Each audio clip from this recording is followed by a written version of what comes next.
Something huge just happened in the tech world, and there's one new piece of software to blame: ClawdBot, or as we'll be calling it from now on, OpenClaw. You probably mightn't have noticed, but the Twitter tech bros, they've been losing their minds for the past few days. They all have bought Mac Minis, and they're all running the same thing. It's almost a meme now. And they are all running ClawdBot. In this video, I'm going to show you what ClawdBot, also known as OpenClaw, is, what it can do, and walk you through the step-by-step setup to use it completely for free. That's right, we're going to set it up using Amazon AWS's free VPS, the powerful open-source ZAI's GLM 4.5 model through OpenRouter's API, and Telegram as the gateway. This is not only the safest way to set up ClawdBot, but also the cheapest. I mean, it doesn't get any better than 100% free. By the end of this video, you'll either be one of the Mac Mini tech bros, or you'll be wondering why everyone else suddenly has a 24/7 assistant and you don't. Before we start, let's talk about the naming incident. OpenClaw's original name was ClawdBot. CLAWD. Sound familiar? That's not a coincidence. It sounds exactly like Claude, Anthropic's AI model. And I think that naming was, let's call it strategic. When this thing blew up on Twitter, everyone who was looking for Claude-related AI tools thought ClawdBot is also related to Anthropic. They've since rebranded to Maltbot for 2 days, and now to OpenClaw, probably for trademark reasons. But that viral moment, that was partly good marketing. OpenClaw, formerly known as ClawdBot and then Maltbot, blew up so fast it got 2 celebrity name changes almost in 1 week. Like the AI equivalent of Roger Nelson, aka Prince, aka the artist formerly known as Prince. So for the rest of the video, when we talk about OpenClaw, we're talking about the same project that used to be called ClawdBot. And when people mention ClawdBot, they're referring to what is now OpenClaw. 2 or 3 names, 1 tool. Now that we cleared that, let's get started. Before you think to yourself, oh great, another AI hype video, let me show you what this thing has actually done. Not what it could do, but what it did. This guy, AJ Stivenberg, used the ClawdBot to negotiate a Hyundai Palisade purchase for saving of $4,200, and he documented everything on his blog. He tasked his bot with buying a car, a 2026 Hyundai Palisade, specific color, specific interior. The bot searched dealer inventories within 50 miles, filled out contact forms using his real phone number, monitored incoming texts and emails, and then, here's the insane part, it played dealers against each other, forwarding PDF quotes, asking each dealer to beat the competition. The result? $4,200 in saving. Cha-ching! $4,200 off. The bot paid for itself 10 times over. He only stepped in to sign the paperwork. How about this one?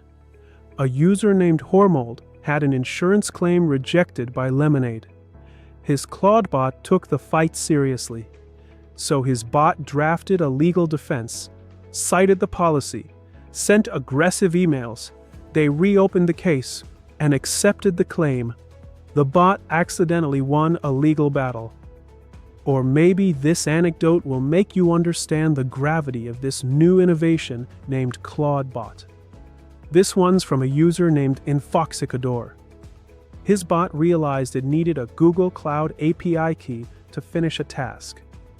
This bot, instead of asking its owner, it opened a browser, configured OAuth, provisioned its own API, and finished the job. It gave itself its own permissions. This isn't a chatbot. This is something else entirely. ClawdBot can be your secretary, scheduling meetings, sending emails, managing your calendar. Your researcher, digging through documents, summarizing papers. Your programmer, writing code, debugging, deploying websites while you walk your dog. Your negotiator, playing vendors against each other, saving you thousands. Your financial advisor, monitoring accounts, alerting unusual charges. That one friend who's been around the block. All of them in one bot that never sleeps, that remembers everything, that messages you first when something matters. This is OpenClaw. Right now, you might be telling yourself, hey, wait a minute, the whole AI Jarvis thing rings a bell. I remember watching videos titled, I just built Jarvis using N8N sometime around a year ago. And while that was valid, it was very manual. You can build an N8N workflow that chats with you on Telegram, maintains memory, and uses tools including LLMs. But what any N8N workflow lacks is true autonomy, continuous learning, and evolving decision-making capabilities, qualities found in autonomous AI agents like ClawdBot. With ClawdBot, you can have a conversation. Hey, can you learn how to accept video as input? And it does. It writes its own skills. It cements them in what's called its soul file. N8N is orchestration. You build the assembly line. ClawdBot is embodiment. You hire the worker. N8N waits to be triggered. ClawdBot decides something is urgent enough to interrupt your dinner. Now, before we get into setup, I want to zoom out for a second, because ClawdBot isn't just a cool project. It's part of a bigger shift happening in AI right now. Over the last couple years, we've seen this evolution in AI agents. First, there was BabyAGI, then AutoGPT. Remember those? Everyone was hyped, but they were basically just task runners. They could follow a plan, execute steps, maybe browse the web, but they couldn't actually get better.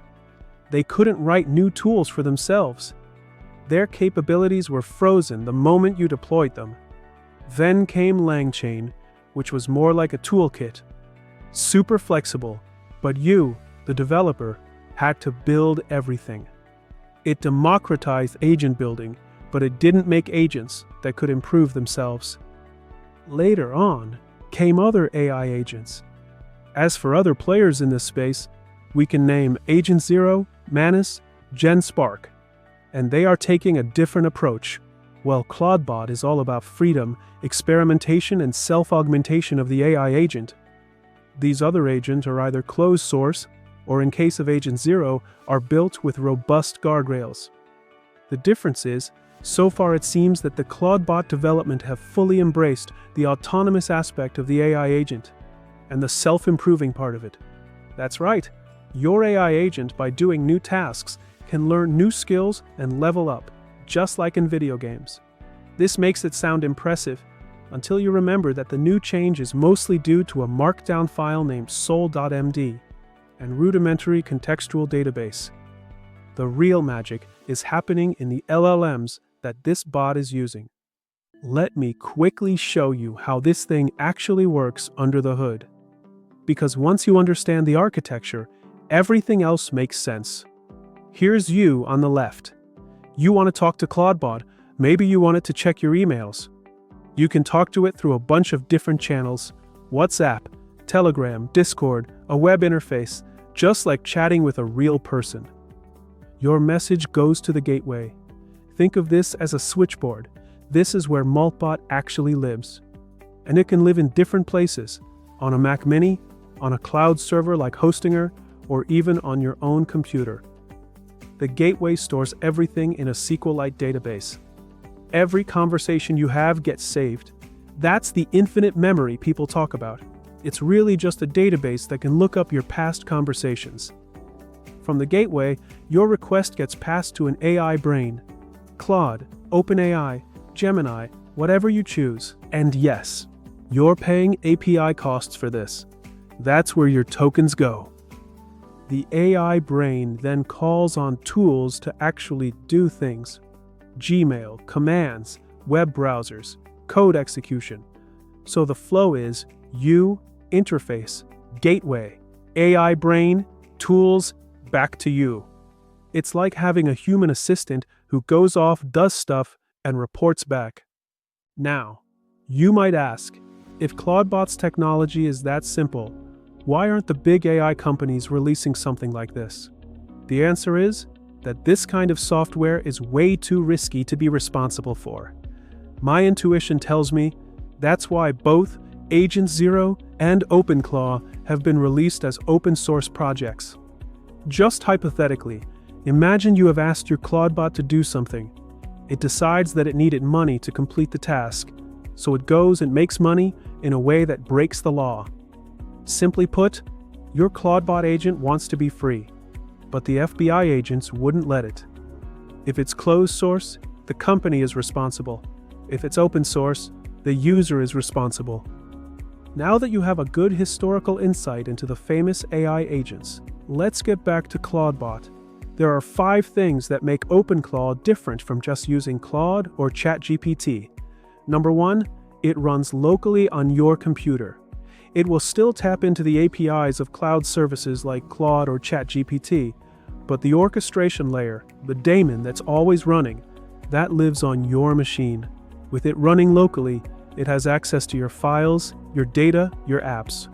Anything you can do on your computer manually, ClawdBot is theoretically capable of doing. Number 2, you can control it from anywhere. You can use Telegram, WhatsApp, Slack, Discord, iMessage, Signal to message your bot from your phone, from anywhere in the world. You message in, command it to do things, and get updates back. Number 3, it has full system access. It can use terminal, install software, or even modify itself. If you can do it on a computer, ClawdBot should be able to do it for you. That's why people are calling it Jarvis. It's not just answering questions. It also can take action. Number 4, and this might be the biggest one, persistent memory. It remembers everything across all your sessions, your preferences, your projects, your communication style. Number 5, it's self-improving. You can ask it to create a skill, a reusable workflow, and it will write the code, install it, and start using it. We're halfway through the video. Before we dive into the installation section, quick reminder. If you're enjoying the video so far, please subscribe and give it a like. If you're loving the animations in this video, check out our previous video, named AI Video for Free with Remotion, to learn how to create similar AI-powered animations for free. See? You can learn useful stuff here, so hit the subscribe button. Now, let's get back to the rest of the content.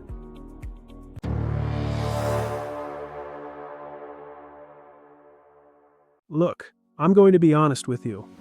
All these influencers saying you can set this up in a few minutes, that's not correct. There's a ton of steps, multiple platforms, payment details everywhere, API keys for everything. If you're technical and you like tinkering, this is fun. If you just want something that works with one click, you better manage your expectations. All right, let's get this thing running. I'm going to show you exactly how to set up ClawdBot. First, we're going to the openclaw.ai website, since the rate of change for OpenClaw, formerly ClawdBot, is too high. This is the best way to make sure any code that I'm going to share with you is up to date.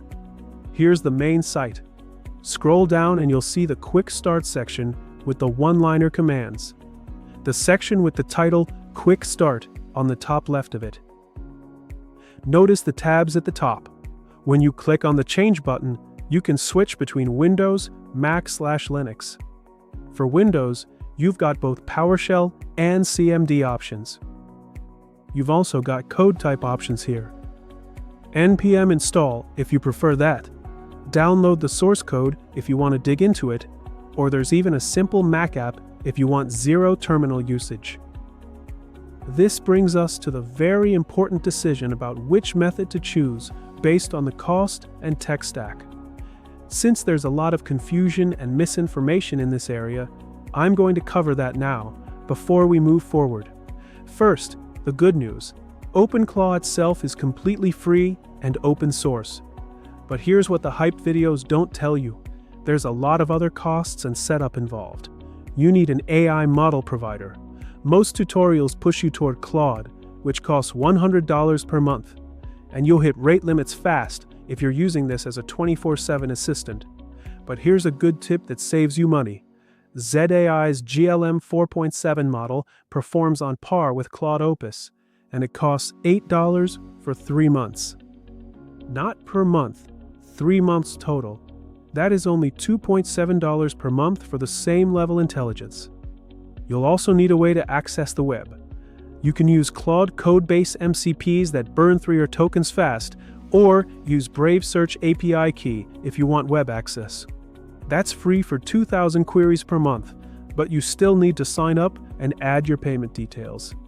And if you want any integrations, Google Calendar, Notion, Twitter, each one requires its own API key, its own setup, and sometimes its own paid tier. Okay, so where do you actually run this thing? Let me bust a huge myth first. You've probably seen all those videos with people buying Mac Minis. The Google search volume for Mac Mini literally spikes because of this trend. Here's the truth. You do not need a Mac Mini at all. In fact, if you're going to buy hardware specifically for AI, a Mac Mini is one of the worst choices. Most AI models and tools work best on NVIDIA CUDA GPUs. If you're buying dedicated hardware for local AI, you can run local LLMs with Ollama and generate videos and images locally in comfy UI, all with much better speed and efficiency with CUDA libraries on an NVIDIA graphics card compared to Metal Performance Shaders MPS on Apple Silicon. Your ClawdBot is reasonably secure on your local network. It's behind your router, so it's hard for outsiders to reach. Honestly though, you might not need dedicated hardware. You can also run it on cheap or free online VPS services instead. Alright, let's actually set this up, and I am going to show you the free way using AWS. Go to aws.amazon.com. If you don't have an account, create one. Yes, you'll need to enter payment details, but what I'm showing you only uses the free tier. You won't be charged. Once you're logged in, you'll see this dashboard. Click on EC2. That's where we create our server. Click Launch Instance up here. First, name your server. I'll call mine Maltbot.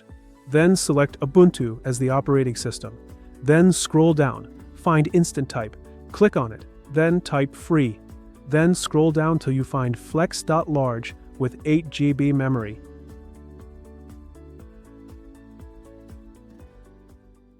Scroll down and type a name in key pair section.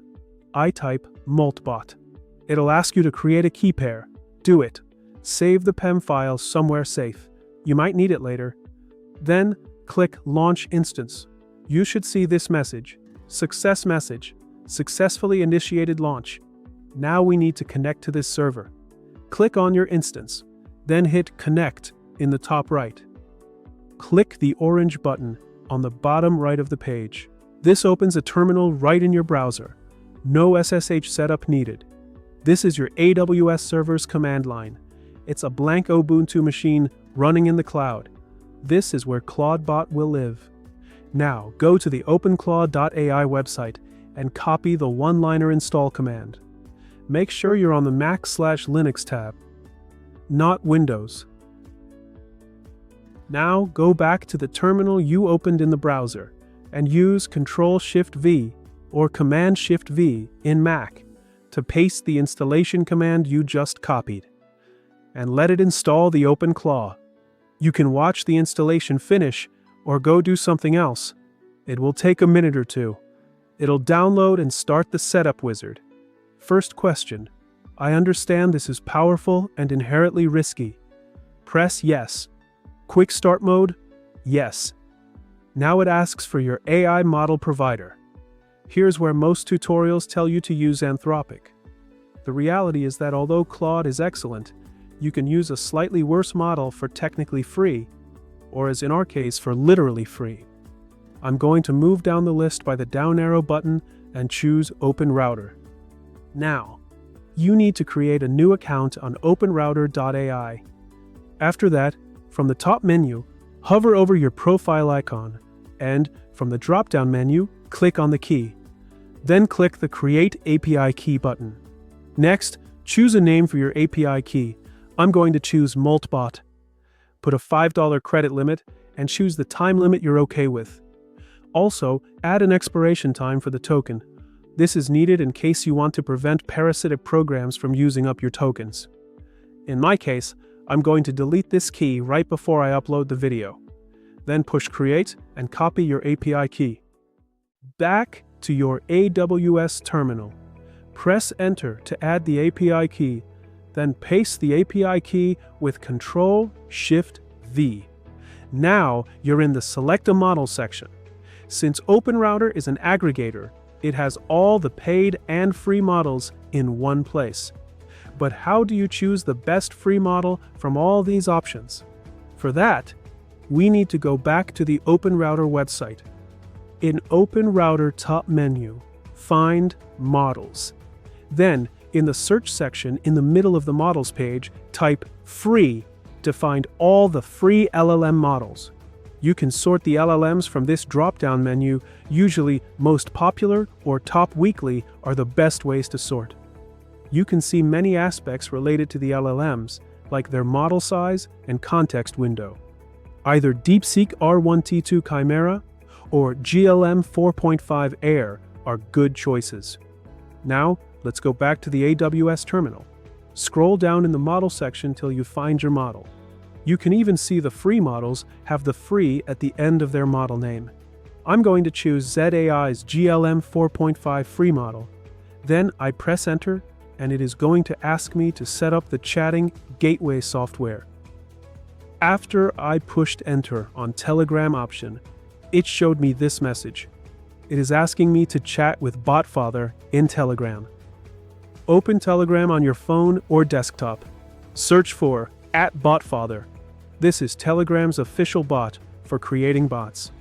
Find the one with the verified checkmark and exact spelling. Click on it, but before you hit start, check the monthly user count at the top of the chat box. Make sure it's over 3 million monthly users so you don't accidentally chat with a wrong bot. Back to the instructions on AWS. It says to run this command /new bot in the chat box with BotFather. Back to the Telegram again.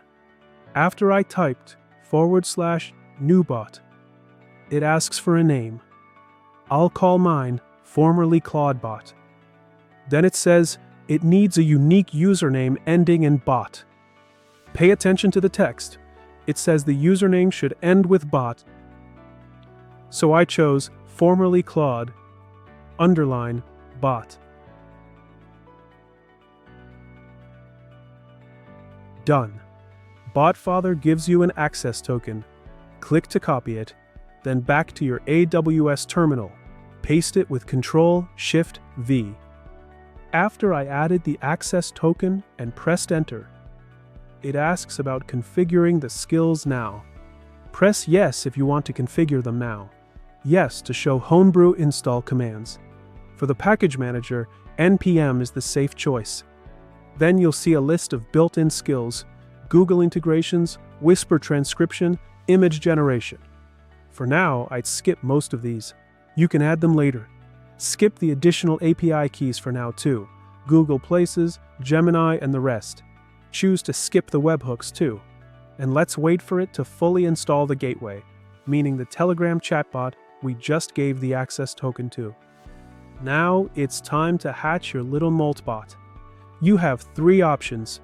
We're going to use the TUI, Terminal User Interface. Let's see what happens. Great! It took a minute to get it running, but it is online now and is asking me what should I call it and who am I. So I gave it this answer. You can pause the video and read it. I said your name is formerly ClawdBot. My name is Mark. Your role is to be an adaptive AI assistant. Capabilities: learning, coding, research, task execution. Personality: helpful, curious, and precise.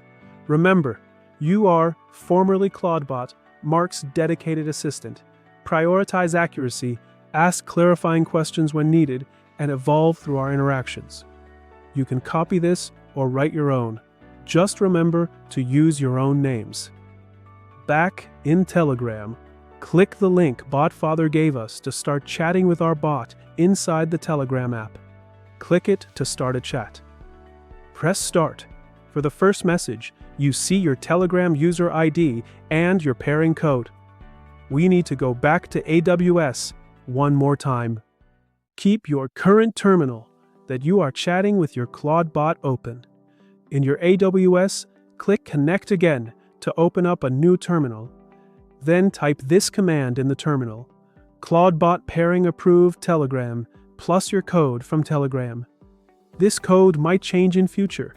It might become openclaw pairing approved Telegram. Just check in the openclaw.ai website for the correct code at the time of your installation. With this, you'll be able to chat with your ClawdBot on Telegram. Note that the free models are rate limited on OpenRouter. If you want unlimited chats with Maltbot in the free tier, you can top up your OpenRouter account with around $10, and it'll lift the limit to about 1,000 requests per day for the free models. Or, you can go with ZAI's amazing $2.70 per month subscription. They're not a sponsor. I just thought it was worth mentioning that Claude-level intelligence for under $3 a month could be really useful for you guys. Now, here's something most tutorials skip. Your bot can't actually search the web yet. Watch. Web search is disabled by default. You need to set up a Brave Search API key. Open a new terminal connection to your AWS instance. You cannot run this in the same terminal where ClawdBot is running. You need a new terminal. Type this command. In the terminal you just opened, openclaw configured -- section web.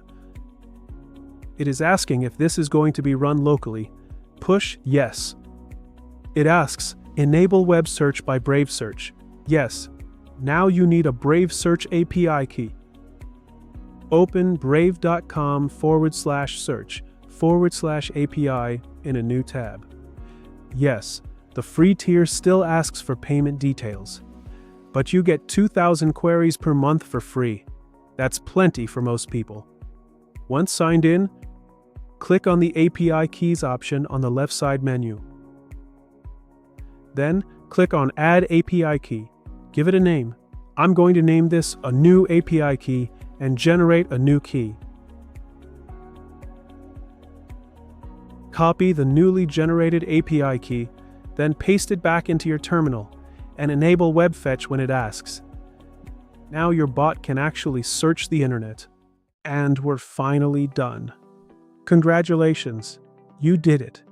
With this final step, giving your ClawdBot access to the internet, from here on, it can handle the rest of the installation by itself. Isn't that wild? I could teach you how to install a skill or run a security audit, but your ClawdBot OpenClaw can actually do that better than we can. It can search the web and figure out exactly what it needs, all on its own. As far as installation goes, the instructions I just gave are enough to get the software installed. But simply installing it isn't enough. You'll need to choose a few other options and configure additional parameters to actually get it doing what you need. Everything depends on your use case, your tech stack, and what you want to do with this AI agent. The good news is, it can figure out most of that on its own. But remember, this thing can be dangerous if you just start playing with it recklessly. It's not only capable of breaking your setup, it can potentially do things that could get you into serious legal trouble. So it's much smarter to let other people test it out for a while first, so to speak. Let others face check the bushes before you. So please make sure to subscribe to our channel. I'll be sharing updates on ClawdBot and any other cool tech I come across. Thank you so much for watching. I'll see you in the next one.